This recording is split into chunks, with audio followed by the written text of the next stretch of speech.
ሁላችሁም በተቀመጣችሁበት አይኖቻችሁን ጨፍኑ። ጸጥ በሉ። ጸጥ በሉ። እኔ ነኝ የምጸልየው አሁን። ጸጥ በሉ። ኢየሱስን በእውነት ማየት የሚፈልጉ ሰዎች አሁን እምላችሁን ብቻ አድርጉ። ኢየሱስ በሉ እስቲ። ልቤን በሉት። ከፍቼልሃለሁ።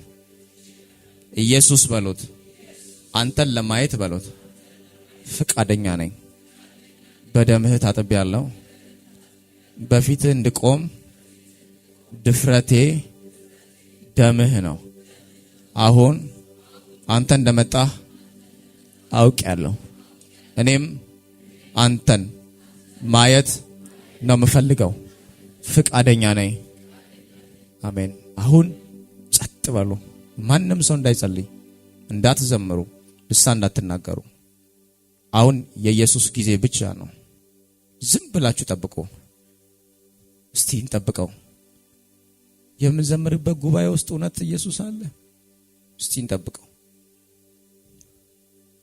ጮህን ብቻ አይደለም የምንሄደው፣ እንጠብቀው። እስቲ ሚለን እንስማው። አንዳንዶች ስለ አገር መልእክት ይቀበላሉ።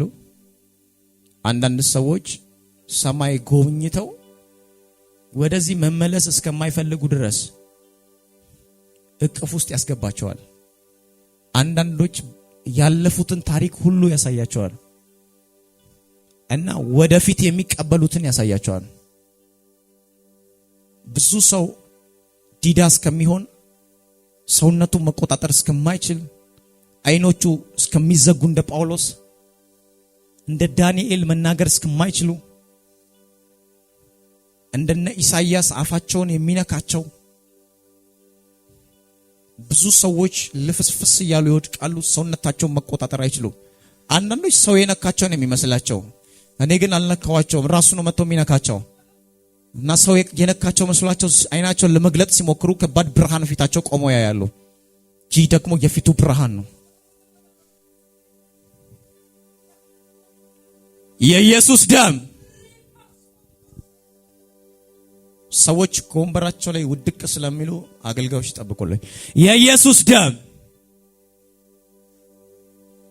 ሰማይን የከፈተ የኢየሱስ ደም። ሰማይን የከፈተ የኢየሱስ ደም። አየሁት አለ። እንደሞተ ሰው ሆኜ ወደቅኩ አለ። ኢየሱስን ከማየት የሚበልጥ ምን ክብር አለ? መጣ ኢየሱስ። የኢየሱስ ደም። የኢየሱስ ደም። የኢየሱስ ደም።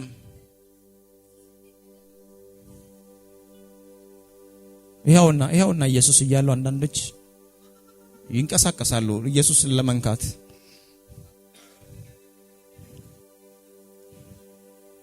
ከባድ ብርሃን አየን ይላሉ። እንደ ንፋስ ተነሰማኝ ይላሉ። ግን ብዙ ሰው ልቡ ይፈራል በጣም። ኢየሱስ መጥቷል። መጣ መጣ መጣ መጣ መጣ መጣ መጣ መጣ መጣ መጣ መጣ መጣ መጣ መጣ መጣ መጣ። አንድ የፊቱ ብርሃን፣ ሁለት የፊቱ ብርሃን፣